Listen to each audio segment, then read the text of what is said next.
Hello and welcome to the weekly daily with xMiMx. I'm xMiMx, Mateusz Myślicki, and this is my deck for today. We're gonna be playing Block Constructed with two sets already out, Return to Ravnica and Gate Crash. Block was basically a very terrible format before Gate Crash came out. It was completely dominated by the Sphinx's Revelation decks. The trio of Sphinx's Revelation, Angel, and Angel of Restoration, Angel of Serenity, and the Supreme Verdict just completely shredded the format. The only really reliable decks that you could play were like the Band deck and the Azorius deck, which were basically both based on the trio of the cards. Just one played less creatures and was a little worse against creature decks. The other one played some creatures and was a little worse against Azorius. So that was like all the differences. Now we've got some tools to battle those decks, which I'm hopeful to introduce today. And there's like also a slight surge of speed into the format. The mono red decks just got better with like madcap skills or the Legion Loyalist or the what's it called? The Boros Reckoner, so that they can just battle through the creature decks on one side, but on the other side they're quick enough to like beat the Revelation decks. And so basically what the format is today, it seems like the Revelation is still in. It's very powerful, mainly in the form of the blue-white deck. There's some Elspeth decks.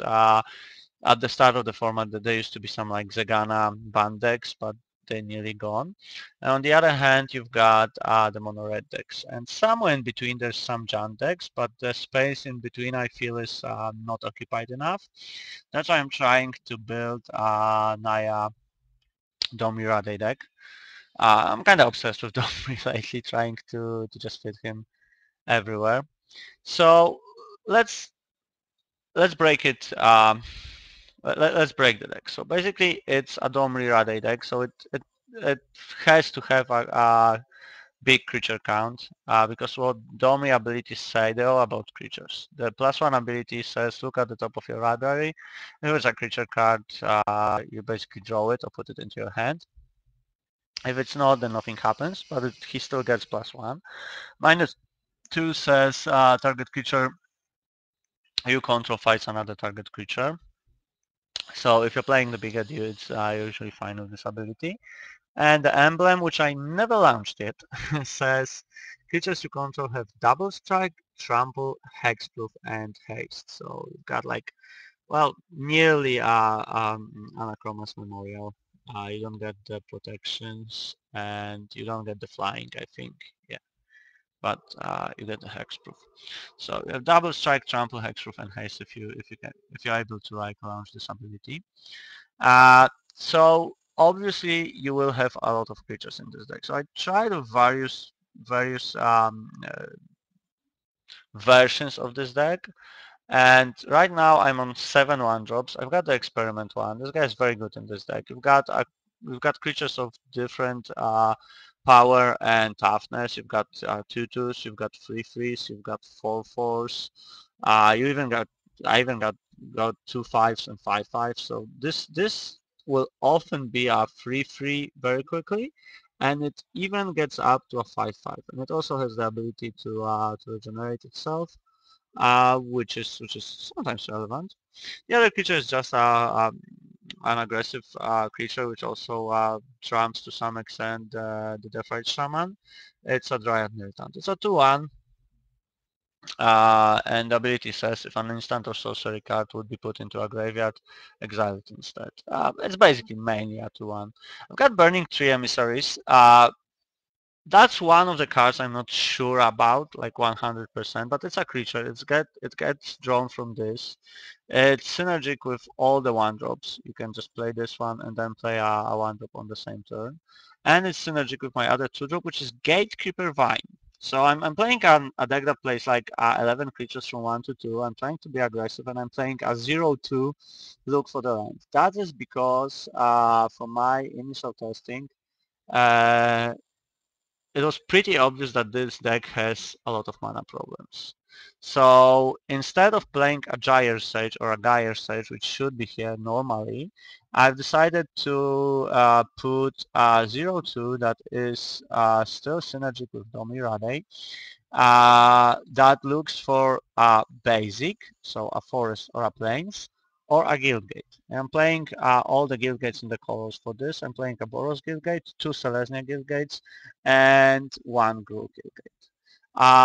I believe that this is a lot better than the other than the Gyre Sage, just because when it comes to play, it still like pumps the Experiment 1. It helps you with casting Mizim Mortars, Armada Worms, and Trostani Celestial's Voice. Those are all very mana intensive spells, also Boros Reconer. So I don't believe we can have a 1-2 here, because that's what Gyre Sage is. It's a 1-2 that has Evolve, and for all counters on it, it adds green mana. Uh, I I believe that Gatekeeper Vine is actually a lot better in this slot against nearly every, even against like a very aggressive deck. Well, especially against a very aggressive deck, but even against control.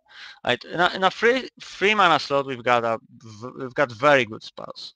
We've got Boros Reckoner, which is insane against any aggressive deck, against Mirror, and it's still pretty decent against the control decks. We've got Frontline Medic, which is a 3/3 with Battalion whenever 3 of my creatures and like Frontline Medic, so 2 of my creatures and Frontline Medic attack, they get indestructibility.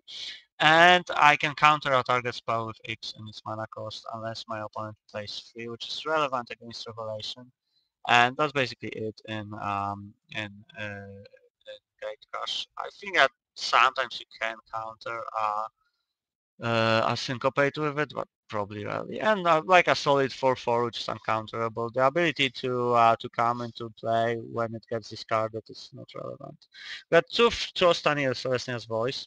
This is a 2/5. When a creature comes into play under my control, I get life equal to its toughness, and I get to populate for 3 mana, which is relevant. In the main deck, it's only relevant with Armada Worm. It has some other synergies with the sideboard. I decided to play Trostani because I had some problems with red decks, and this just completely destroys red decks. And there is the star of the deck, the Domri. It's synergic with about everything in the deck. It's synergic with the big guys. If you happen to have a Reconer and Domri on the table, it's just completely insane. You get to kill 2 creatures for free and sometimes even save the Reconer. It's just like, it's completely absurd. And I'm also playing 28 creatures, so I've got a near 50% chance to hit a creature with a +1 ability.